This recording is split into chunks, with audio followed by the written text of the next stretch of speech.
Once more, let us offer the Lord a holy silence to thank Him for this another meeting that He has gifted us with.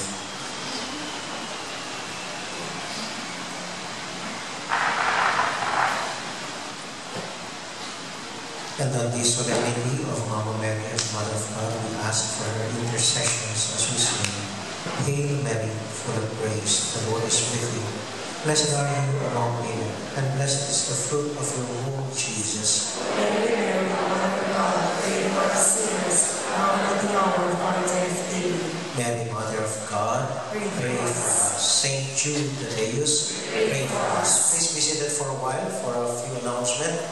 Unang-una po, para sa maraming tatawag pa, magtatanong bukas po ay linggo, holiday of obligation, kailangan po magsimba. Ang mga kasamahan natin sa bahay na hindi pa nagsimba, ang schedule po natin, regular Sunday schedule. 7:30 and 9:30 in the morning, may misa po. Tapos 5 o'clock and 6:30 ng gabi ang susunod na misa. We have 4 masses tomorrow being Sunday. Kalawa po, maraming salamat po sa mga bisita po natin, nagbasa ng ating mga readings and prayers of the faithful. Palakpakan po natin. Thank you very much sa magandang pagbasa tayo sa mga. And then, just a few reminders po.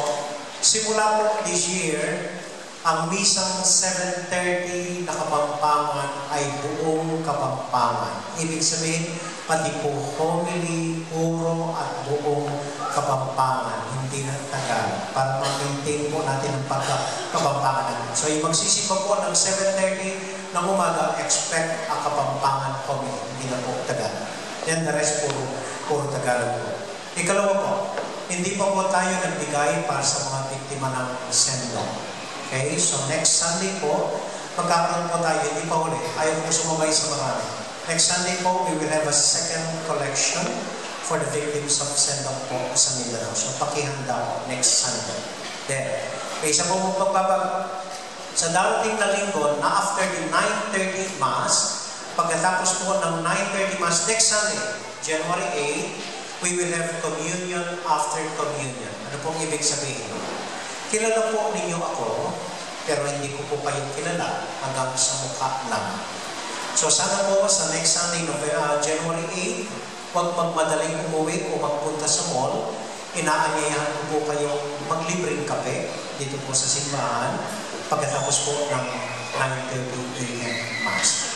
Hinihiling ko lang na magdala ang bawat isa ng 2 bagay lang. Like 2 tinapa, yung isa sa inyo, yung isa pamimigay. 2 suman, yung isa para sa iyo, yung isa pamimigay. 2 puto, isa sa iyo, isa pamimigay. 2 pandalimon, yung isa sa iyo, isa pamimigay. We will have a tent, magkakaroon po tayo ng tents dito at libreng pakape para po sa mga hindi nagmamadaling umuwi, magkukwentuhan muna at magpapakilala sa isa't isa. Kung gusto pong maiwan. At sisimulan po natin ito kahit isang buwan lang. Kahit minsan lang po sa isang buwan ang ganitong kaugalian. Okay? So, yun lang po at maraming salamat po sa pagdala niyo ngayong gabi na may pagpalain kayo ng Diyos itong bagong taon. Okay? So, for our assignment, pakitaas po ang luhuran. Pakitaas ang lahat ng luhuran at magsintayo ang lahat. Ito po ang assignment natin. Pag nagkukuhanan ng picture ngayon, hindi na pala uso yung waki, luma na yun, luma na yun. Ang uso pala ngayon ay jump. At naaalala ko po, nung maliliit kami, kapag bagong taon, sinasabihin kami ng mga magulang namin, tatalon para lumaki at tumanggap ng grasya.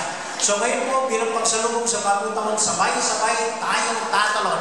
1, 2, ready, jump!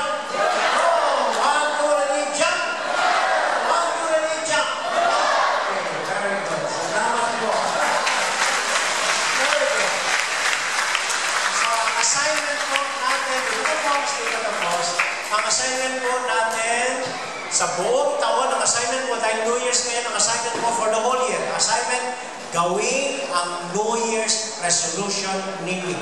Okay? Kung wala po kayong New Year's resolution, may suggestion ako. Unang-una, magtanim o mag-alaga ng isang puno. Umiinit na po ang mundo. Yung walang alagang puno, lahat ng puno po na bagong tanim dito sa kumpanya, instrumento for adoption.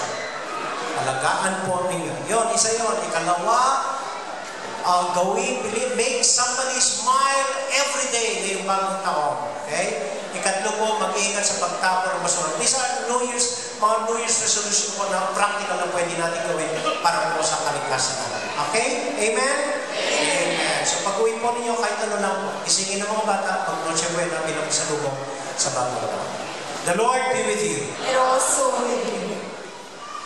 Kung natatandaan po ninyo yung first reading na binasa ni Brother Dan, napakaklaro po doon, sabi ng Panginoon kay Moses, this is how you will bless my people.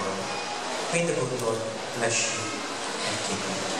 And ito po ang blessing na gusto kong igawad sa inyo ngayong gabi po. Yung nakakaalam po, pwedeng sumabay. Yung hindi nakakaalam, pwedeng sumagot ng amin sa kanilang mga puso. Bow down your heads and pray for God's blessing.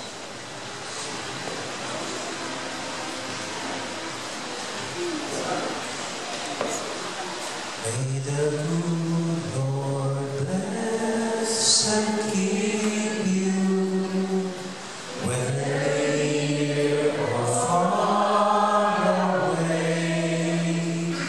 May you find that long-awaited golden day today. May your troubles all be small ones, and your fortune 10 times 10. May the good Lord bless and keep you till we meet again. May there be a sunlight shining and a sober in every tree. May there be a silver lining back on every cloud you'll see. Fill your dreams with sweet tomorrows. Never mind what might have been. May the good Lord bless and keep you till we meet again. May the good Lord bless and keep you till we meet,